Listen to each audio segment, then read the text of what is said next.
mag-harvest tayo today ng talong. Yan. Yung iba linisan natin. Naglinis tayo ng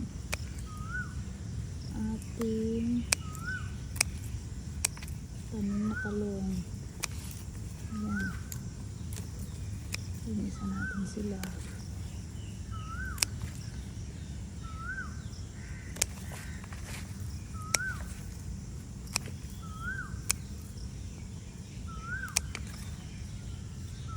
Yan, may bunga.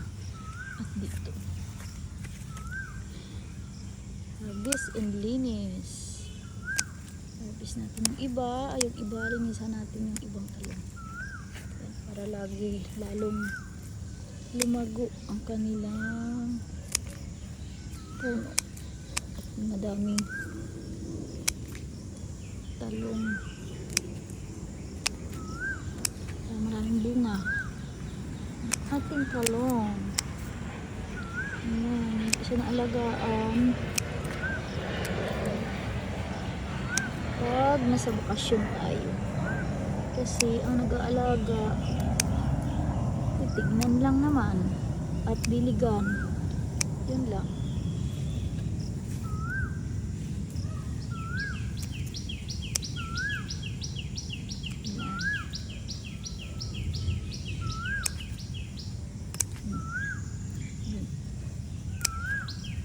Para dumami yung kanyang bunga.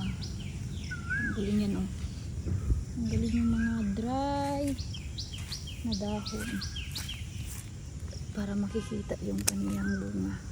Linisan natin. Yan, tanggalin natin yung mga nagyayelong-yelo na dahon. Ayan.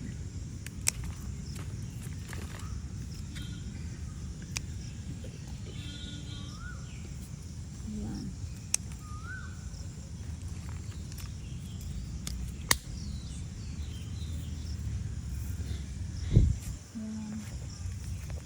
Ating talong.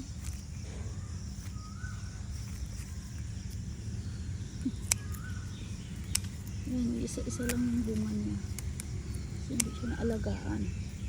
Pag nasa bakasyon, ako,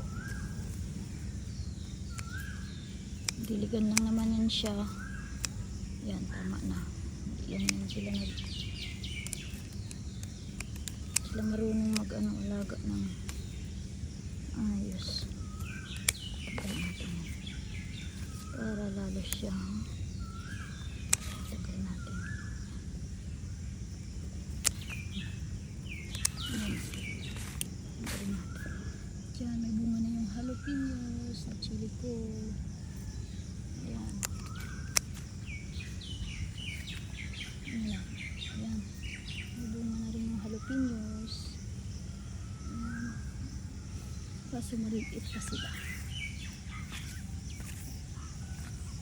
Ayun, oh, lalaki ng okra. Linisan natin ang ilalim niya para dumami yung bunga niya.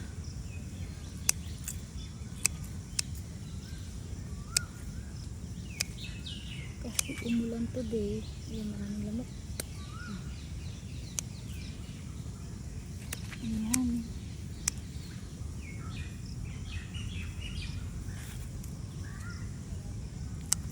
Pag lagaan mo yan, marami siyang bunga.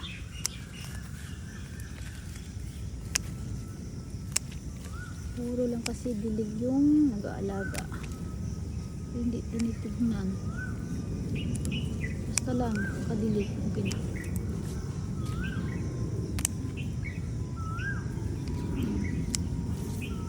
Paano yung jalapenos natin? May bunga na.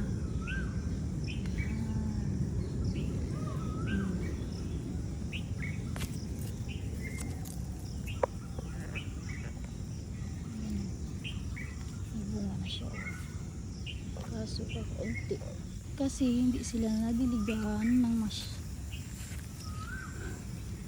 masyadong mabuting dilig kasi super init as in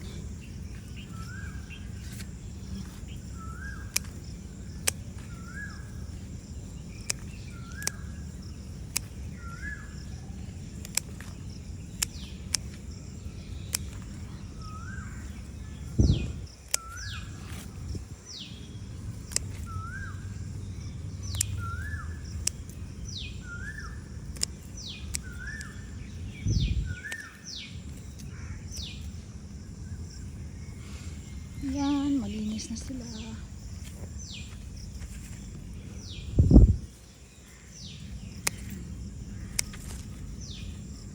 Hindi sila masyado bunga kasi maraming tumutubo ng mga baby. Hindi sila nabibigyan ng maayos na protina kasi marami. Ang dami.